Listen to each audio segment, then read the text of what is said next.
अस्सलाम वालेकुम नाज़रीन, इमरान याकूब खान साहब और ज़फ़र हिलाली साहब के साथ मैं हूं Sameena Pasha. Programme view point में आपको खुशामदीद कहती हूँ। नाज़रीन, पाकिस्तान तहरीक लब्बैक पाकिस्तान के हवाले से जो स्ट्रेटजी है हुकूमत की, इस पर हमने कल भी डिस्कशन की और ख़ासी कन्फ्यूज्ड पॉलिसी की वजह से ऐसा लग रहा है कि ये क्राइसिस काफ़ी बड़ा हो गया है गवर्नमेंट के लिए और इसको सॉर्ट आउट करने के लिए आज प्राइम मिनिस्टर साहब ने उलमा और मशाइख से मुलाकात भी की और इस सिलसिले में अभी आपने वज़रा के स्टेटमेंट्स भी सुने, जिनका ये कहना है कि एक कमेटी बना दी गई है जो कि कंटिन्यूसली जो तहरीक लब्बैक की क़यादत है उसके साथ बातचीत कर रही है, उन्हें इंगेज रखा हुआ है, मुज़ाकरात हो रहे हैं ताकि इस सारे मामले को अमन व अमान से हल कर लिया जाए।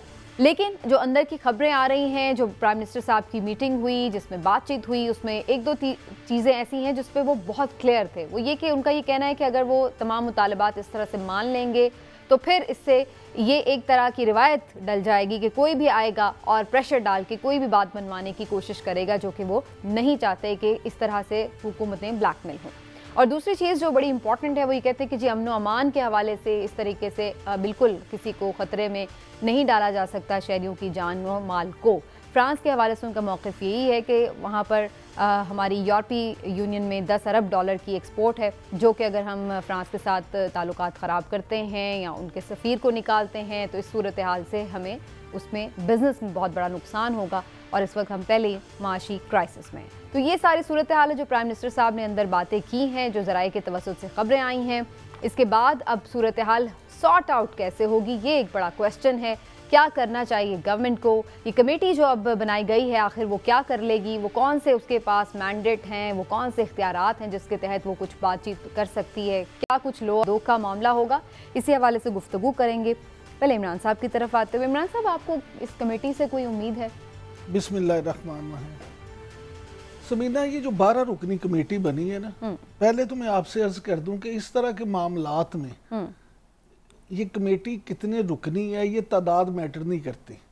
इस तरह की कमेटियों में शख्सियात मैटर करती हैं कि क्या ऐसी शख्सियात इसमें शामिल हैं जो तहरीक लब्बैक जो है उसके जो अकाबरीन हैं उन पे असरअंदाज हो सके या जिसकी बात वो लोग मान लें। यहाँ मामला जो है ना बड़ा पेचीदा मामला है। पेचीदा क्यों है?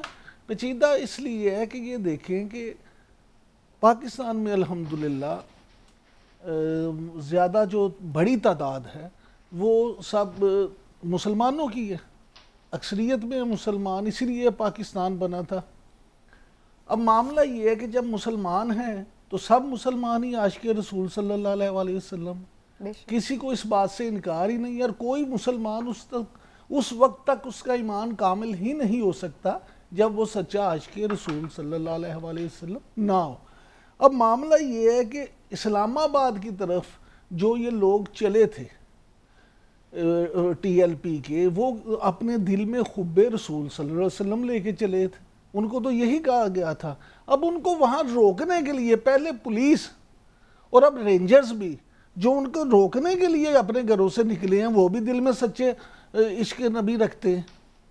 लिहाजा मामला यहाँ पे इस तरह से पेचीदा है कि हम ऐसे उसमें गर्दाब में फंस गए हैं जहाँ अब इंतहाई हिकमत की ज़रूरत है कि किसी तरह से भी हिकमत के साथ इस मामले को हल कर लिया जाए, ना कि इससे कोई बड़ा नुकसान हो जाए, कोई ऐसी बात हो जाए जिससे नाकाबिल तलाफ़ी हम किसी बात पे पहुँच जाए। देखें जो आज की मीटिंग है उसमें जब ये कमेटी बैठी और ये सारी चीज़ें हुई, 2-3 बड़े हमारे जो ज़राए के हवाले से जो हम तक खबरें पहुँची हैं, 2-3 बड़ी अहम बातें हुई। एक तो फवाद चौधरी साहब के हवाले से काफ़ी सख्त मौक़िफ़ आया और उन्होंने उन पर एतराज़ भी किया।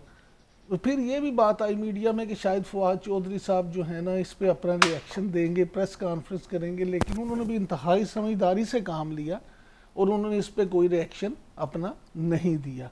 तो उलमा किराम की तरफ से उनके बयानबाजी पे खासा एतराज़ किया गया और कुछ लोगों के मुताबिक उनको इसीलिए वहाँ इजलास में शामिल भी नहीं किया गया। दूसरा, वज़ीर आज़म के मामले ख़ुसूसी जो हैं ताहिर अशरफी साहब, उनके हवाले से भी ये खबर सामने आई कि उन पे भी उनकी शिरकत पे भी इतराज़ हुआ और उनको फिर वहाँ शरीक नहीं किया गया। ये सारी मामले हैं। देखें इस चीज़ को अब बड़ी समझदारी से मैं समझता हूँ कि करना चाहिए। और मुल्क में जो अहम हलके हैं, संजीदा हलके हैं, उन्होंने अपनी भरपूर कोशिश भी इस हवाले से शुरू कर दी है कि किसी भी तरह से पुरअमन तरीके से इस मामले को हल कर लिया जाए। कमेटी से उम्मीद है आपको? जो मेरा सवाल मेरा सवाल ये है कि वैसे तो पाकिस्तान में जो कमेटी बनती है वो कमेटी डल जाती है उसमें, लेकिन अब मामला यह है कि क्योंकि प्राइम मिनिस्टर ने, वज़ीर आज़म इमरान खान साहब ने फौरी तौर पे साद रिजवी साहब को रिहा करने से इनकार कर दिया। उन्होंने कहा कि ये रास्ता खुल जाएगा, लेकिन ज़राए के मुताबिक ये ज़रूर हुकूमत ने आमादगी जाहिर की है कि उनके खिलाफ मुकदमात जो हैं वो ख़त्म कर दिए जाएं और अदालतों के ज़रिए से वो रिहा हो जाएं। यानी अदालतें अगर उन्हें रिहा कर देती हैं तो फिर बात तो मानने वाली हुई ना। अगर मुकदमात खत्म हो जाएंगे तो अदालतें बिला वजह तो नहीं उन्हें कैद रखेंगी। वे आउट तो निकालना है ना। सही है। अब वे आउट निकालना है तो उसमें दिन लगेंगे, 10 दिन लगे, 12 दिन लगे, टाइम लग सकता है। ठीक है हिलाली साहब, आपको क्या नजर आ रहा है, ये कमेटी बनाने से कोई फायदा होगा? कुछ मामला तय कर सकेगी ये कमेटी बातचीत के जरिए? नहीं तो क्या प्रॉब्लम क्या है? गवर्नमेंट उसको रिहा करना चाहती है मगर समझती है कि वो रिहा नहीं कर सकते। ये बात है, ये बात है।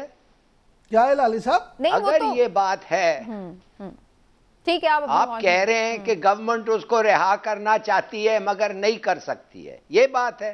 नहीं, मैं ये नहीं कह रहा, मैं तो ये कह रहा हूं कि वजीर आजम ने तो ये क्या कह रहे हैं आप? गवर्नमेंट क्यों नहीं उसको रिहा करती है? वजीर आजम इमरान खान साहब ये कह रहे हैं कि अगर उनको इस तरह से रिहा फौरी कर देंगे तो लोगों के लिए, दूसरों के लिए भी रास्ता खुल जाएगा कि कोई भी एहतजाज करे और किसी भी बंदे को रिहा करवा ले।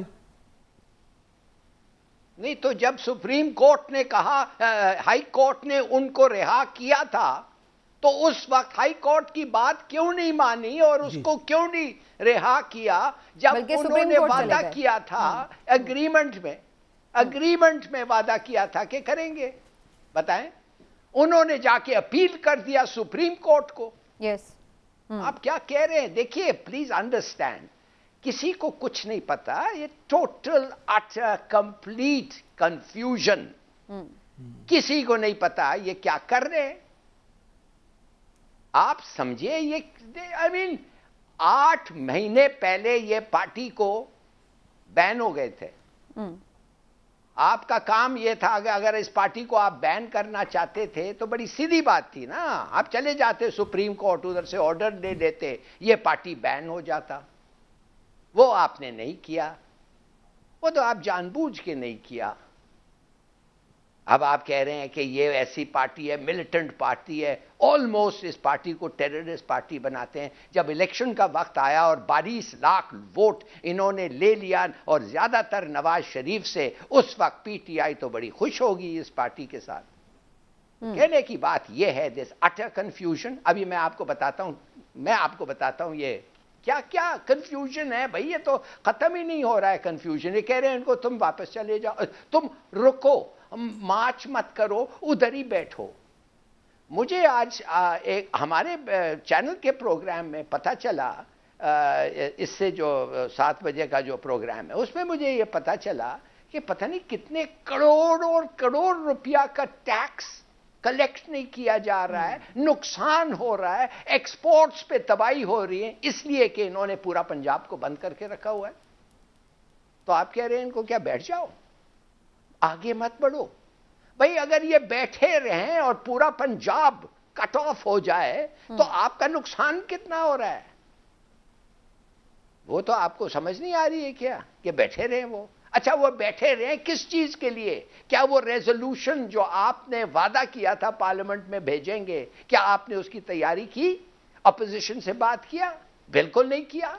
क्यों नहीं किया भाई? बता दो क्यों नहीं किया। अगर तुम वादा करते हो करोगे, नहीं करते हो तो बताओ तो सही। पागल तो नहीं हो ना तुम। ठीक है। अच्छा, तो आपको लगता है कि कंफ्यूजन है? हिलाली साहब, आपकी बात तो बड़ी कंप्लीटली कंफ्यूजन है और इसको हमने कल भी बड़ा डिटेल में डिस्कस किया। मैं आपके पास दोबारा भी आती हूँ, बड़ा इंपॉर्टेंट आपकी पॉइंट है। इस वक्त हमारे साथ शौकत जावेद साहब, जो कि साबिक आईजी, साबिक डीजीआईबी हैं, और उनसे हम बात करते हैं कि जो पुलिस की इसमें सारा किरदार है उसके हवाले से, और अब मामला रेंजर्स के हाथ में भी गया है, तो उसके हवाले से जो सिक्योरिटी इश्यूज है उसको कैसे रिजॉल्व होना चाहिए। शौकत साहब, बहुत शुक्रिया आपके वक्त का, वेलकम कहते हो आपको शो पे। जी बहुत मेहरबानी। शौकत साहब, सबसे पहले तो ये फरमा दीजिए कि आपके ख्याल से ये पहला मरहला नहीं है कि पहली दफ़ा कोई पुलिस को इस तरह की सिचुएशन का सामना करना पड़ रहा है। आप खुद भी एक बड़े अहम ओहदे पे तैनात रहे हैं। क्या इस किस्म की सिचुएशन को हैंडल करने के लिए पुलिस को आपके ख्याल से क्लियर कट इंस्ट्रक्शंस और एक मरबूत हिकमत अमली दी गई है कि आपको क्या करना है और कैसे करना है? देखें, इसका जवाब अभी चंद लम्हे कबल जफर हिलाली साहब बड़ी तफसील से दे चुके हैं कि हुकूमत बिल्कुल कंफ्यूजन का शिकार है। हुकूमत का जो बयानिया है इस तमाम मामले के ऊपर वो बिल्कुल डिसजॉइंटेड है और उनका एक तरफ वो मजहबी हलकों को भी खुश रखना चाहते हैं, दूसरी तरफ खारजा अमूर के मामलात को भी दुरुस्त रखना चाहते हैं, लेकिन कोई ठीक से बयानिया बना नहीं सके जिससे पुलिस को कोई क्लियर कट डायरेक्शंस दी जाएं कि उन्होंने करना क्या है। पुलिस का मसला ये है कि पुलिस अगर एक्शन लेती है तो बाद में पुलिस वालों को जेल में डाल दिया जाता है और फिर पुलिस वालों की मदद पर कोई नहीं आता, मुकदमात वापस हो जाते हैं, मुजरमान आजाद कर दिए जाते हैं। और अगर पुलिस एक्शन नहीं लेती तो फिर पुलिस की शहादतें होती हैं और पुलिस को मार पड़ती है, तो पुलिस तो एक गोमगो की कैफियत में है और ये कैफियत ज्यादा देर चलना जो है वो रियासत के लिए भी बहुत खतरनाक है, पुलिस के लिए भी बहुत खतरनाक है, दीगर अदारों के लिए भी और मजहब के लिए भी खतरनाक है। ये कोई दुरुस्त। तो शौकत साहब, आपके ख्याल से पुलिस के पास इससे निपटने की सलाहियत तो है लेकिन उन्हें सही तौर पर गाइड नहीं किया जा रहा, इंस्ट्रक्शन सही नहीं दी जा रही, जिस वजह से पुलिस हमें फिलहाल इसमें नाकाम नजर आ रही है निपटने में? बिल्कुल दुरुस्त है जी। इसमें पुलिस के पास हर तरह के अब इक्विपमेंट भी है, उनकी ट्रेनिंग भी है, उनके खास स्क्वाड्स भी हैं जो इस काम के लिए बनाए गए हैं, लेकिन जब क्लियर कट पॉलिसी नहीं होगी, जब उनको बताया नहीं जाएगा कि हमने असल में करना क्या है, तो फिर यही नताइज निकलेंगे जो आपके सामने निकल रहे हैं।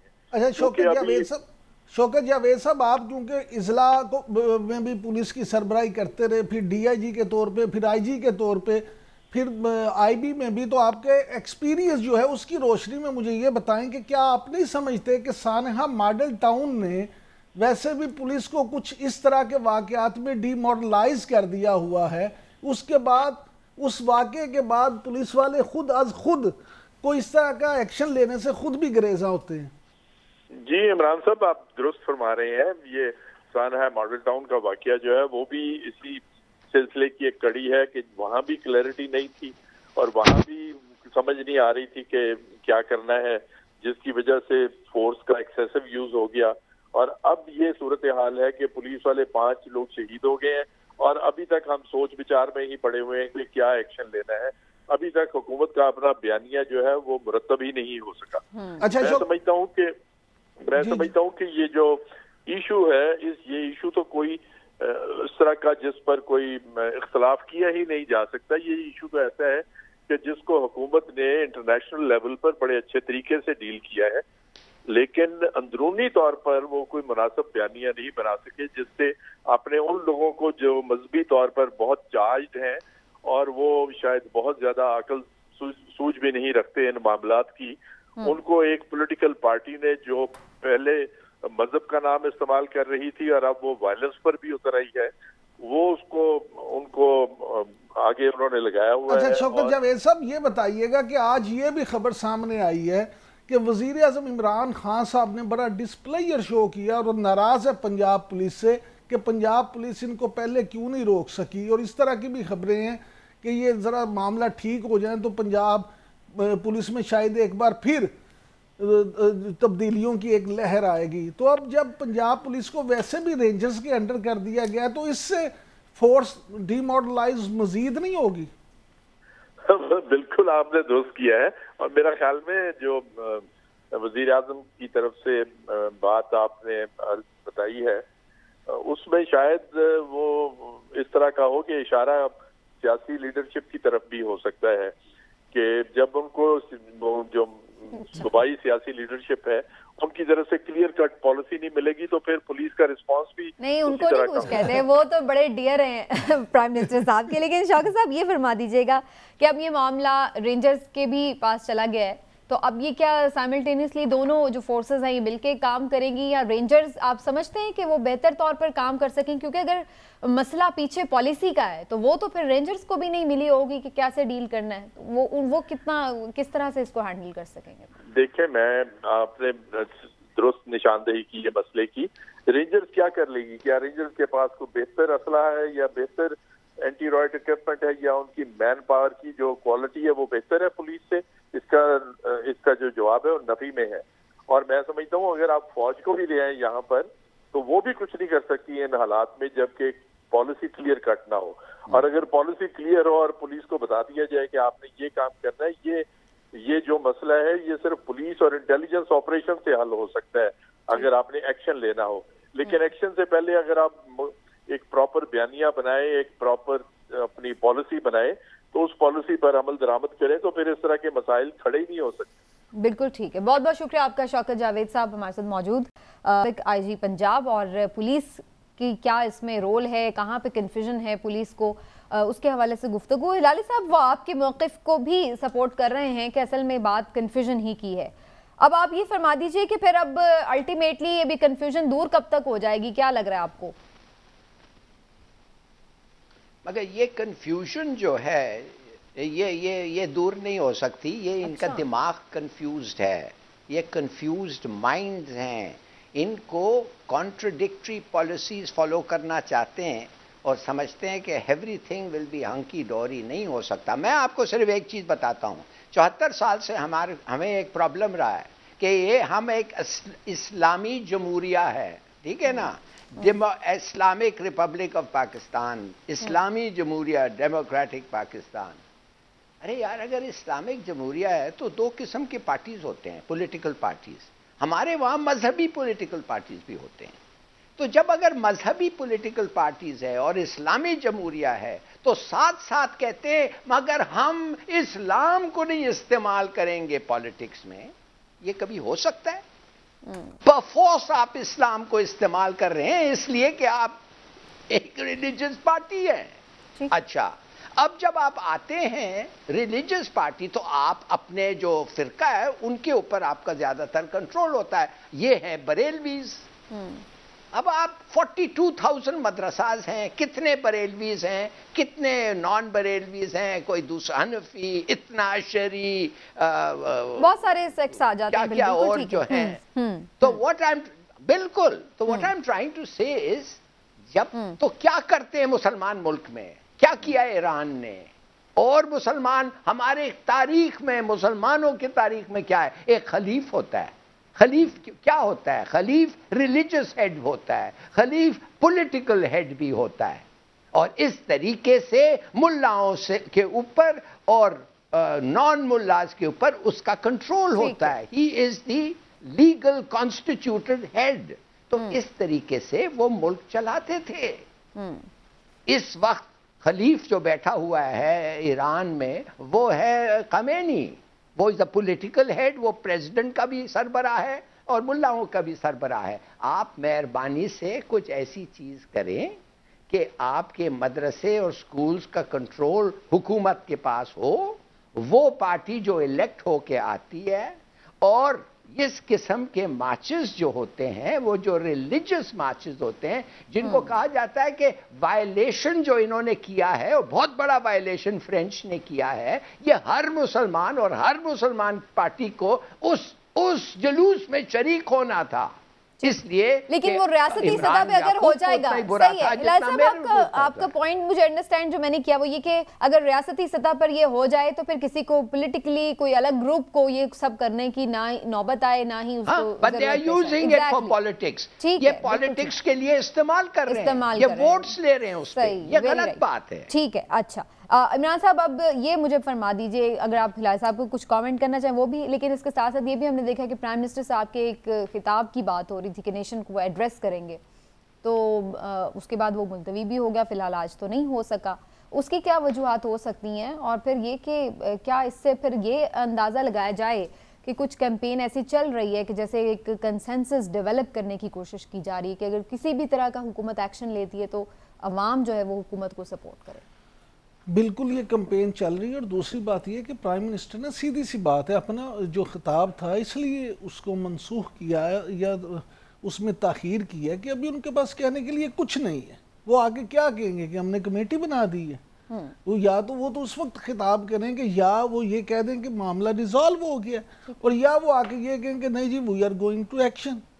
इसलिए ये अभी उनके पास इस तरह की कोई बात कहने की है नहीं। लेकिन इससे अहम बात जो मैं आपसे ये कर दूं, हिलाली साहब, एक आज बहुत अहम मीटिंग हुई है रावलपिंडी में, जो चीज़ें इस मामले को हल करने के लिए अलग से भी कोशिशें हो रही हैं। उस मीटिंग में कौन थे? उस मीटिंग में शामिल थे मुफ्ती मुनीबुर रहमान साहब, उसमें शामिल थे मौलाना बशीर फारूकी साहब, और उसमें शामिल थे अकील करीम डैडी साहब, कराची के जो मुमताज़ सनतकार हैं। अब वो जो मीटिंग हुई है, आपकी इतला के लिए अर्ज है कि जिस तरह से आप अभी फरमा रहे थे कि TLP में ज़्यादा लोग बरेलवी हैं, बल्कि हैं ही बरेलवी मसलक से लोग, तो मुफ्ती मुनीबुर रहमान साहब और मौलाना बशीर फारूकी साहब सैलानी ट्रस्ट भी जो चलाते हैं, इनका भी इस मकतबा फ़िक्र में बहुत एक अच्छा मुकाम है। लोग उन्हें बड़ी इज्जत की निगाह से देखते हैं, उनकी बात को वज़न रखते हैं। और फिर इस सारी क़यादत से, इस सारे मामलात से, इस सारे फ़िरके से अकील करीम डैडी साहब का भी एक अच्छा ताल्लुक़ है। तो अब AKD के ज़रिए भी ये कोशिश की जा रही है, और ये जो उलमा कराम है, क्योंकि मुफ्ती मुनीब साहब और मौलाना बशीर फारूकी साहब, इन सब को मिला के तो अब ये कोशिश की जा रही है कि कोई चीज़ ऐसी हो कि शायद इस कमेटी से मावरा ही मामले को हल कर लिया जाए। ठीक है। तो मैं ये समझता हूँ कि हमें इस बात की उम्मीद ज़रूर रखनी चाहिए कि मामला जल्दी हल हो जाएगा। दूसरी बात जो सियासी तौर से हिलाली साहब कह रहे थे ना, आप एक बात को समझे, जमीयत उलमा पाकिस्तान एक होती थी जिसमें मौलाना नूरानी साहब और मौलाना अब्दुस्तार नियाजी साहब ये सब इकट्ठे होते थे, और वो अहले सुन्नत वल जमात बरेलवी मकतबा फ़िक्र से ताल्लुक़ रखने वाले जो लोग थे उनकी नुमाइंदा जमात होती थी, और वो अच्छी खासी कौमी असम्बली में भी सीटें जीतते थे। उसके बाद ये हुआ कि मौलाना नियाजी साहब और मौलाना नूरानी साहब, इनमें अलहदगी हो गई और उसके दो ग्रुप बन गए। जब दो ग्रुप बने तो ऑब्वियसली उनकी पावर जो है वो बट गई। उसके बाद उनके वफात के बाद वो बिल्कुल कमज़ोर हो गए थे, और इस मकतबा फ़िक्र का कोई नुमाइंदा जमात उस तरह से रह नहीं गई थी। अगरचे ताहिरुल कादरी साहब ने कोशिश की अपने तय वो वैक्यूम जो था उसको फिल करने की, लेकिन उनकी अपनी कुछ मजबूरियां थी, अपने कुछ मामला थे, वो उसको उस तरह से कर नहीं सके। लेकिन साद रिजवी साहब के जो वालिद मोहतरम थे खादिम हुसैन रिजवी साहब, उन्होंने बहरहाल वो वैक्यूम फिल कर लिया और लोग उनके साथ शामिल हो गए। इसलिए हमें इस बात को भी ज़हन में ज़रूर रखना पड़ेगा कि उनके पास भी फॉलोअर की एक अच्छी खासी तादाद है। आप बिल्कुल उनको इस तरह से इग्नोर करके कोई काम नहीं कर सकते। बिल्कुल ठीक है। चलिए जी, देखते हैं, नाजुक मामला है, किस तरीके से इसको गवर्नमेंट हैंडल करती है, लेकिन एक बड़ी इंपॉर्टेंट है वो ये कि हिकमत से ही मामला हल होना चाहिए। और प्राइम मिनिस्टर साहब खुद भी आज के इजलास में ये बात कह चुके हैं कि वो खून खराबा तो किसी तौर नहीं चाहते, लेकिन दूसरी जानिब वो ये भी क्लियर हैं कि जनाब ये कोई प्रेसिडेंट भी वो सेट नहीं करना चाहते कि कोई भी प्रेशर ग्रुप जो है वो आकर अपने मुतालिबात मनवा सकें। तो फिर इसका रास्ता क्या होगा, देखते आने वाले दिनों में क्या रास्ता तलाश किया जाता है। एक ब्रेक लेते हैं, अभी ब्रेक से वापस आते हैं तो बात करते हैं कि रास्ता तो नाप लिया है मकीनों ने नस्ला टावर के, और तकरीबन ये बिल्डिंग खाली हो चुकी है, अभी इसको गिराने का काम बाकी है। नस्ला टावर के अगेंस्ट सुप्रीम कोर्ट का ये स्ट्रिक्ट एक्शन, और इससे अब क्या होने जा रहा है आगे, इस पर बात होगी एक ब्रेक के बाद। हमारे साथ भी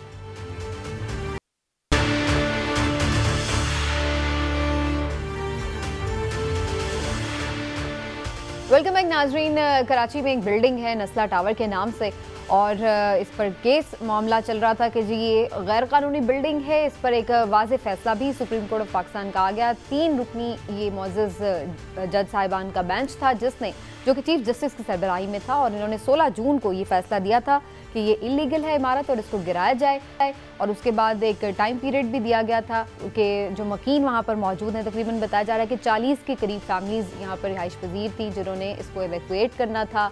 उनकी कंपनसेशन के लिए भी ऑर्डर में कहा गया था कि उनको कंपनसेट भी किया जाए मुतबादिल रिहाइश की तरह, या फिर कुछ रुपए पैसे देकर, जिस तरह भी मामलात इनके साथ सेटल हों उस लिहाज से। इस पर कुछ हिचकिचाहट नजर आई हमें। सूबाई हुकूमत की जानिब से भी कमिश्नर कराची भी अदालत में पेश होते रहे और उन्होंने भी कुछ हिचकिचाहट का इजहार किया इसको गिराने के हवाले से, लेकिन चीफ जस्टिस साहब इस पर बिल्कुल क्लियर थे और नजरसानी की जो दरख्वास्त थी उसको भी मुस्तरद कर दिया गया था। अब फाइनल जो इस पर डेट थी वो 27 अक्टूबर की थी, जो कि गुजर चुकी है और अभी तक यही बताया जा रहा है कि ऑलमोस्ट ये सारी बिल्डिंग खाली हो चुकी है और इस पर जो गैस पानी वगैरह जो डिफरेंट फैसिलिटीज़ थी वो भी कट ऑफ कर दी गई हैं। उसके बाद इसको सील भी कर दिया गया, लेकिन इसको अभी तक गिराया नहीं गया। अब कंपनसेशन क्या हुई क्या नहीं हुई इस पर भी बात करनी ज़रूरी है और इस तरह की जो बिल्डिंग्स हैं मज़ीद कितनी हैं उन पर क्या एक्शन होगा इसके हवाले से भी गुफ्तगू करेंगे। इमरान साहब और हिलाली साहब के कमेंट जाने से पहले मैं अपने नुमाइंदे, हमारे स्पेशल नुमाइंदे वहाँ पर मौजूद हैं राशिद सिद्दीक साहब, उनसे बात करेंगे और ज़रा लेटेस्ट सिचुएशन भी जानेंगे। राशिद, आपका बहुत शुक्रिया, आज हमने आपको शो पर इनवाइट किया और आपने हमें वक्त दिया। पहले तो ये फरमा दीजिए कि ज़रा क्या सिचुएशन है इस वक्त, कितने % की बिल्डिंग बिल्कुल क्या एवैक्यूएट हो चुकी है और इसको कब तक डिमोलिश कर दिया जाएगा? हाँ जी, देखिए सबसे पहले तो मैं बताता चलूं कि इस बिल्डिंग के हवाले से जो अदालती फैसला है वो बिल्डिंग के गैर कानूनी तामीरात के हवाले से नहीं है, बल्कि बिल्डिंग को 280 गज इजाफी रकबा जो दिया गया है सिंधी मुस्लिम सोसाइटी की जानिब से, उस पर यह फैसला दिया गया है।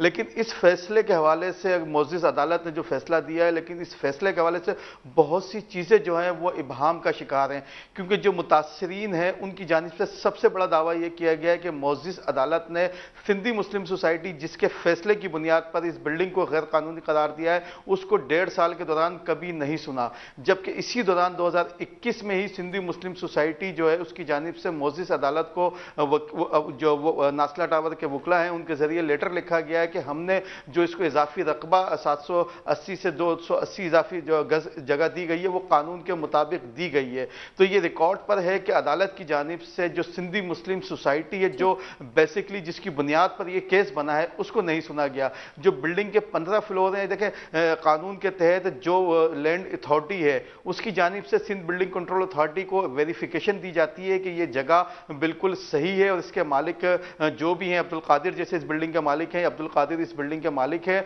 और 1180 गज ये जगह है और इस पर आप अपने कानून के मुताबिक जो है वो तामीरात की इजाज़त दे दें। उसी बुनियाद पर सिंध बिल्डिंग कंट्रोल अथॉरिटी ने इसका नक्शा पास किया, लेकिन यहाँ पर जो गैर कानूनी काम किया गया है वो के इलेक्ट्रिक सुई सिटीजन गैस और वाटर बोर्ड की जानिब से किया गया है, क्योंकि कवानीन के तहत के इलेक्ट्रिक सुई सिटीजन गैस और वाटर बोर्ड उस सूरत में अपने यूटिलिटीज के कनेक्शन दे सकते हैं जब सिंध बिल्डिंग कंट्रोल अथॉरिटी इस बिल्डिंग को कंप्लीशन यानी कि कंप्लीट होने का सर्टिफिकेट जारी करते हैं। तो इस बिल्डिंग में रिहाइश तो हो गई थी, लेकिन अब तक इसका कंप्लीट होने का सर्टिफिकेट जारी नहीं किया गया था। लेकिन अब इसके साथ साथ देखना यह है कि सिंधी मुस्लिम सोसाइटी ने सिर्फ इस नासला टावर को नहीं बल्कि मजीद 22 प्लॉट्स को भी जो है वो इजाफी जगह दी है। आप साथ रहिए राशिद, मैं इस पर आपसे मजीद भी पूछती हूँ जिस तरह आपने निशानदेही की और मैं बिल्कुल इस पर बात करूंगी कि जो मजीद इस तरह की बिल्डिंग्स हैं उनका फ्यूचर क्या होगा, लेकिन पहले मैं हिलाली साहब का कमेंट लूँ। हिलाली साहब, आपको लग रहा है कि जो नस्ला टावर के मामला है उसके हवाले से जो सुप्रीम कोर्ट का डिसीजन आया, जो भी मामलात हैं उसमें जो यहाँ के रहने वाले लोग हैं जो मकीन हैं उनके साथ ज्यादती हो रही है, आपको ऐसा महसूस होता है? देखिए, इन्होंने आपको अभी एक्सप्लेन किया है कि 2/3 जो है वो तो लीगल है इस बिल्डिंग का। मैं वो तो इलेक्ट्रिसिटी की नहीं बात कर रहा हूं, मैं बिल्डिंग की बात कर रहा हूं जी। 2/3 of the building is legally situated, 1/3 है जो इलीगल है। तो आपने तो पूरी बिल्डिंग को गिरा दिया या ऑर्डर दिया है कि पूरा बिल्डिंग को गिरा दें। अच्छा, जो लोग लीगल 2/3 में हैं उनको क्या होगा? अच्छा, बाय द वे, उनको ऑल्टरनेटिव अकोमोडेशन मिलेगा क्या? उनको कॉम्पनसेशन मिलेगा क्या? कोर्ट ने बताया है ये सब कब मिलेगा?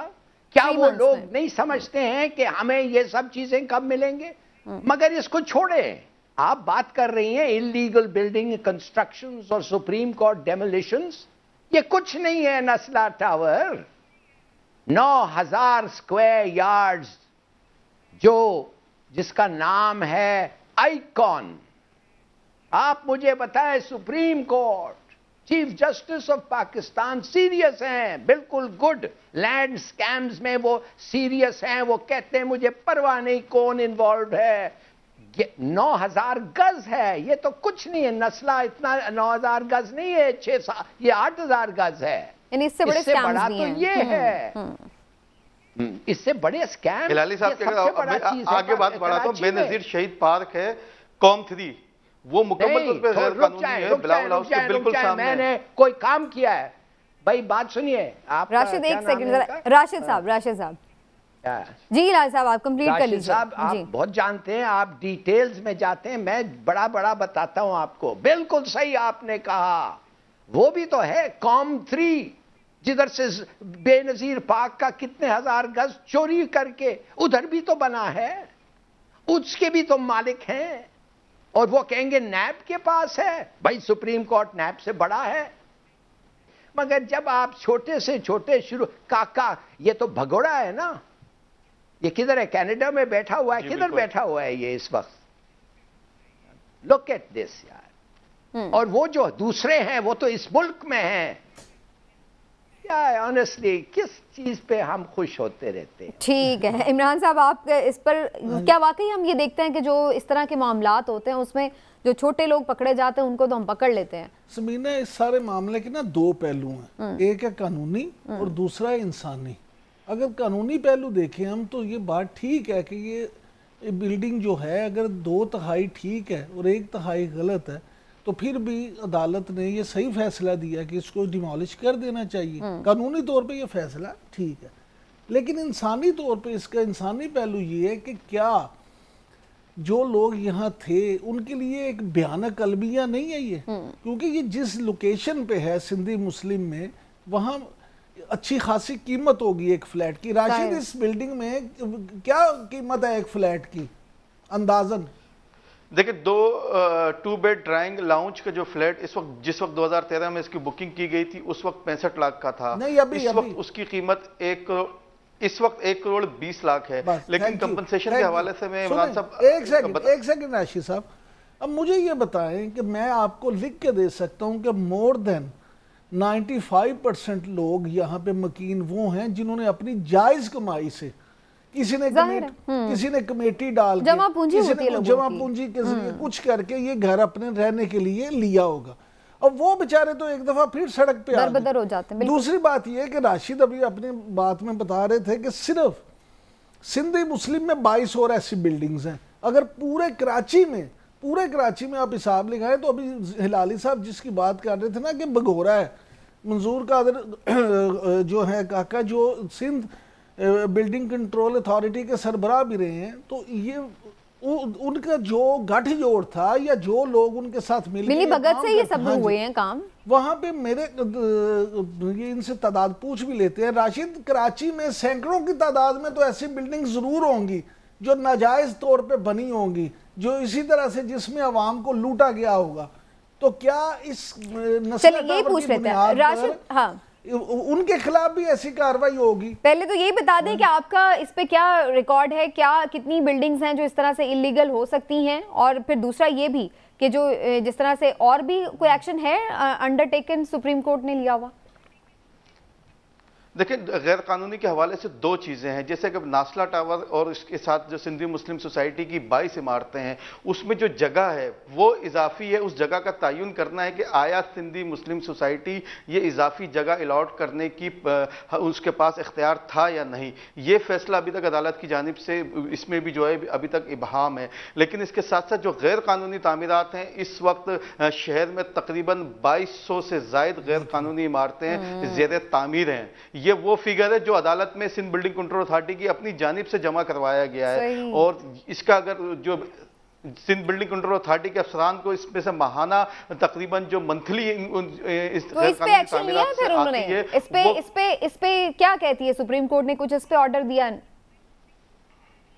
जी, डीजी साहब को ऑर्डर दिया तो डीजी साहब ने जो डेंगू का बहाना करके ना वो सुप्रीम कोर्ट में पेश हुए और ना वो गुज़िश्ता 10 दिन से दफ्तर जा रहे हैं। यकीनन उन्होंने आज ही मुझे इतलात मिली है कि अपने तमाम मातहत अफसरान को कहा है कि वो मंडे से दफ्तर आएंगे और यकीनन पहली तारीख भी करीब है तो वो सारा हिसाब किताब जो मंथली का होता है वो भी कलेक्ट किया जाएगा। अच्छा राशिद, ये भी बताएं कि कंपनसेशन पर जिस तरह से इमरान साहब ने भी जिक्र किया, तो कंपनसेशन का जो मैं देख रही थी यही मुझे देखने को मिला कि कुछ 3 मंथ्स का टाइम है कि उनको कंपनसेट किया जाए। इस सिलसिले में कोई आपकी मकीनों से बात हुई है? कोई अथॉरिटीज़ ने उनसे राब्ते किए हों, कोई मुतबादिल जगह दी या कोई पैसे वगैरह दिए हों? क्या इस पर प्रोसेस कहाँ तक है पहुँचा है? देखिए इसमें टोटल जो फ्लैट्स थे वो 44 थे और 44 में से 32 जो थे वो किराएदार थे और बाकी जो है वो उनके अपने मालिक थे। 9th फ्लोर एक ही शख्स के पास था जो कि साउथ अफ्रीका में रहता है। लेकिन सबसे जो अहम तरीन इस नासला टावर के हवाले से जो हुआ है कि वो शहरी हदूद में जो बैरून मुल्क लोगों की सरमायाकारी थी वो गुज़िश्ता 1 साल के दौरान रुक गई है और सुपर हाईवे पर जो 2 बड़े प्रोजेक्ट हैं सबकी सब सरमायाकारी वहाँ चली गई है। आबाद के जो चेयरमैन है मोहसिन शेखानी, उन सबसे कुछ देर पहले हमने बात की थी। उनका यह कहना था कि जो 780 गज जगह बचेगी इस बिल्डिंग को मुनहदम करने के बाद, उसकी मौजूदा मार्केट वैल्यू तकरीबन 90 करोड़ है। तो ये 90 करोड़ इस प्लॉट को बेचकर बिल्डर से उन्होंने मुआहदा कर लिया है। वो जो रकम आएगी वो तमाम 44 जो फ्लैट ओनर्स हैं उनको मसावी तकसीम कर दी जाएगी। जिसका 1.25 करोड़ का फ्लैट है उसको तकरीबन 1.5 करोड़ रुपए मिल जाएंगे और जिसका 2.5 करोड़ से 2 करोड़ का उसको 3 करोड़। ये तो कंपनसेशन की बात हुई, लेकिन राशिद जो इसमें लोग इन्वॉल्व थे जिन्होंने इसकी कंस्ट्रक्शन को होने दिया, जिसमें सारी चीजें प्रोवाइड की, ये सारा कुछ होने दिया, कोई ऐसी निशानदेही हुई कि उन्हें भी पकड़ा जाएगा?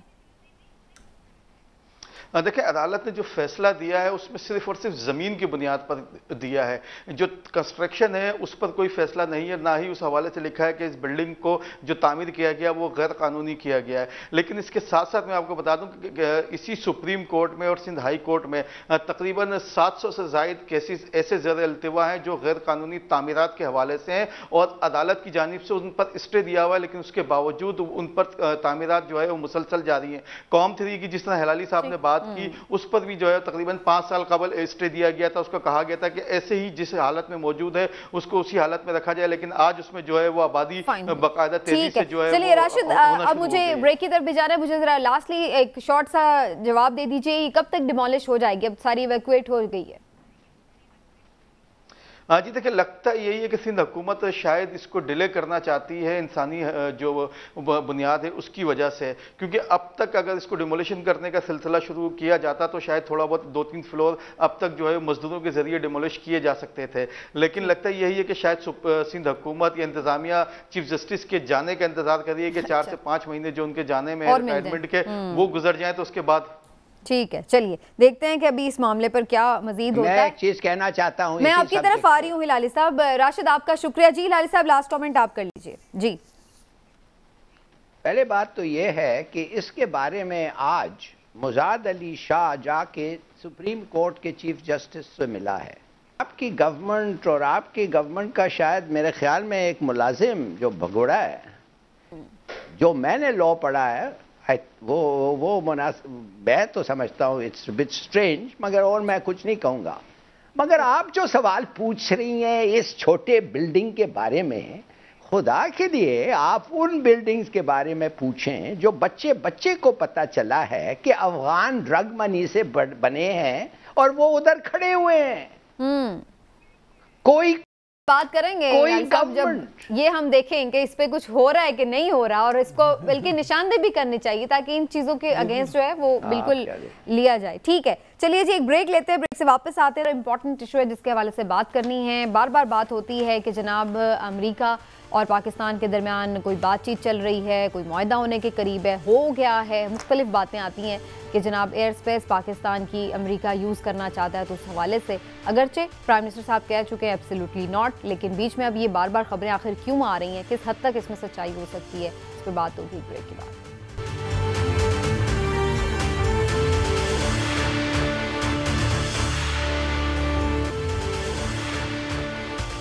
वेलकम बैक नाजरीन। बार बार अमेरिकी मीडिया की जानिब से ऐसी खबरें मंजर आम पर आ रही हैं और कुछ तो लोग ये भी कह रहे हैं कि पेंटागन के आला अफसरान भी ये बात कर रहे हैं कि जनाब पाकिस्तान से एयर स्पेस को यूज़ करने के हवाले से जो मुआहदा है वो या तो तकमील पा गया या बिल्कुल तकमील पाने के करीब है। और इस तरह की इत्तलात, क्या वाकई इन इत्तलात में कोई सदाकत है? दफ्तर खारजा इसकी वाज़ेह अल्फाज में तरदीद कर चुका है, लेकिन फिर भी ये बातें आखिर क्यों सामने आ रही हैं? हिलाली साहब से पूछते हैं। हिलाली साहब, क्या इस तरह के मामलात में कोई आपको लगता है कि दोबारा से कोई बातचीत चल रही होगी इसलिए ये चीजें सामने आ रही हैं? देखिए, पता नहीं ये दफ्तर खारजा किससे क्या छुपा रहा है, मगर अमेरिकन खुला कह रहे हैं कांग्रेशनल हियरिंग्स में कि हमारे फ्लाइट्स और ओवर फ्लाइट्स चल रहे हैं। और वो इसलिए चल रहे हैं कि पुराना एक एग्रीमेंट है 2001 का, जो अमेरिकन कहते हैं कि ये एग्रीमेंट अभी तक ठीक है, सबसिस्टिंग है, मगर हाँ वो मानते हैं कि ये एग्रीमेंट को रिव्यू करके रिव्यू करना चाहिए और फिर रीसाइन शायद करना चाहिए। देखिए वो उन पे नहीं है, ये हमारे पे भी है ना। वो समझते हैं कि ये एग्रीमेंट वैलिड है, हम कहते हैं अगर नहीं है तो हम कहेंगे नहीं वैलिड है। क्या करेंगे वो? फिर बाय फोर्स आएंगे, हमारे से एयर स्पेस में जाएंगे, पता नहीं करेंगे कि नहीं करेंगे। इतना वैल्यूबल है कि हमारे साथ उनकी लड़ाई हो। मगर as a matter of principle मेरे ख्याल में जब बातें करते हैं हम तो सच कहना चाहिए, इसलिए कि हमारा बहुत बुरा रेप्यूटेशन हो गया है पूरी दुनिया में कि हम झूठे हैं, और ख़ास तौर अमेरिकन। और एक झूठा जो ट्रंप था, माने महा झूठा ट्रंप, उसने कहा कि पाकिस्तान झूठा है। तो बेहतर ये होगा कि एक ठीक क्लैरिफिकेशन आए, और मेरे ख्याल में क्लैरिफिकेशन ये होना था कि वो हमें कहते हैं कि वो ओवरफ्लाइट्स करेंगे एंड इट इज कंटिन्यूइंग जो पहले था। मगर मैं ये मगर दो चीजें मैं जल्दी से बताना चाहता हूँ। अगर जब ये वक्त आएगा इस पे एक नया एग्रीमेंट करने के लिए, समीना, मेरी और आपकी भी ख्वाहिश ये होगी कि ये एग्रीमेंट हम प्रिंसिपल्स पे करें, और ये नहीं कि पैसे लेके करें, प्रिंसिपल्स पे करें। प्राइम मिनिस्टर बिल्कुल सही कहा है, और उस पर वो पूरा अमल करेगा कि बेसिस नहीं होने चाहिए। ठीक है, मगर ओवरफ्लाइट राइट्स के बारे में मेरे ख्याल में कुछ लचक होनी चाहिए, लचक होनी चाहिए। बिल्कुल ठीक, लेकिन वो सब चीज़ें जो है हमें अपने इंटरेस्ट को देखते हुए और प्रिंसिपल्स के अकॉर्डिंग तय करनी चाहिए। बिल्कुल सही है। इमरान साहब, आपकी टेक क्या है इस मामले पर? देखें, हम पाकिस्तानियों की तारीख यही रही है कि हमें हमेशा देर से पता चलता है कि जी हाँ ये कोई मुआहदा हुआ था। देखें, जो अमेरिका के अंडर सेक्रेटरी बराए दिफाई पॉलिसी हैं कॉलिन हिल, उनकी तरफ से सेनेट कमेटी को ये बताया गया है कि पाकिस्तान अमेरिका को अपनी फ़ज़ाई हदूद तक रसाई दे रहा है, और ये ख़बर अमेरिकन मीडिया में आई है। अब अगर ये ख़बर झूठी है तो क्या अमेरिकी ऑफिशियल्स जो हैं इस तरह की झूठी बात कर सकते हैं? दूसरी बात यह है कि मैं ज़ाती तौर पर समझता हूँ कि अमेरिकी ऑफिशियल्स जब इस तरह की बात करते हैं तो उसका मतलब ये होता है कि कहीं ना कहीं किसी न किसी सतह पर बातचीत जारी है। जो हिलाली साहब कह रहे थे इसको बिल्कुल आप रद्द या मुस्तरद नहीं कर सकते। अगर ऐसा है तो हुकूमत को चाहिए कि आवाम को, कौम पूरी को एतमाद में ले लें और उनको बताएं कि जनाब हमारी ये मजबूरी है, ये मामला है, हम बिल्कुल उन्हें एब्सोल्युटली नॉट नहीं कह सकते। लेकिन एक तरफ आप एब्सोल्युटली नॉट के नारे लगाते हैं और दूसरी तरफ इस तरह के अंडर द टेबल काम करने की कोशिश करते हैं, तो इसका मतलब ये है पाकिस्तान में भी आवाम को धोखा दे रहे हैं। लेकिन ये भी हो, अगर ऐसा भी कोई चीज है कि जो पहले से एग्रीमेंट है उसके तहत कुछ हो रहा है तो ये भी क्लैरिफाई किया जा सकता है। मैं यही कह रहा हूँ, मैं ये तो कह ही नहीं रहा कि इमरान खान साहब अब नया एग्रीमेंट कर रहे हैं। मैं कह रहा हूँ कि अगर आप पुराने एग्रीमेंट के जरिए कुछ कर रहे हैं तो अब आवाम को बता दें कि जनाब हम तो बेकसूर हैं, हम तो बेगुनाह, हमारा तो इसमें कोई लेना देना नहीं है। ये एक एग्रीमेंट पहले से मौजूद है और उसकी मौजूदगी को इस्तेमाल करते हुए अमेरिका। लेकिन आप समझते हैं कि कुछ शराइत के साथ, तब्दीली के साथ ये मामला जो हैं वो टैकल हो सकते हैं, क्योंकि बैकडोर काफ़ी बातें तो चल रही हैं। देखें, बिल्कुल तय हो सकते नहीं है, तय होने चाहिए और पाकिस्तान को अपने कौमी मफाद को सामने रखना चाहिए। और ये भी बात ज़हन में रखनी चाहिए कि 20 साल पहले जब इस तरह का मुआहदा हुआ था तो जो हमें उसके नताइज भुगतना पड़े थे, क्या हम दोबारा उस तरह के नताइज भुगतने को तैयार हैं? बिल्कुल ठीक है। लेकिन इसमें एक इम्पॉर्टेंट बात ये भी, लास्ट कमेंट लाल साहब आपसे भी लूंगी इस पर, कि जो प्रेशर हम देख रहे थे कि हमें इंटरनेशनली फेस करना पड़ रहा था, कभी हम फैटफ से नहीं निकल पा रहे काफ़ी एफर्ट्स के बाद, कभी और पाबंदियों की हमें सुनाई देती हैं आवाज़ें, तो इस तरह की चीज़ें आपको लगता है कि ये भी सॉर्ट आउट हो सकती हैं अगर कोई एक म्यूचुअल अंडरस्टैंडिंग से कोई ऐसी चीज़ तय पा जाती है? देखिए, आप पता नहीं क्या सोच रही हैं और क्या सवाल है, मगर मैं आपको कहूँगा कि जब तक अमेरिका है और जब तक पाकिस्तान है उनका प्रेशर हमारे पे होगा। 101 वजह है क्यों वो हमारे पे प्रेशर डालते रहेंगे, और जितना हमारे से रस निकाल सकते हैं वो रस निकालेंगे और हर किस्म का ब्लैकमेल। चलिए, वक्त खत्म हो गया हिलाली साहब। ठीक है, आपका ख्याल है कि वो प्रेशर डालते रहेंगे, लेकिन हमें अपना ही सेफ गार्ड करना होगा। नाज़रीन, प्रोग्राम का वक्त खत्म हुआ, इंशाल्लाह फिर आपसे मिलेंगे। अल्लाह हाफ़िज़।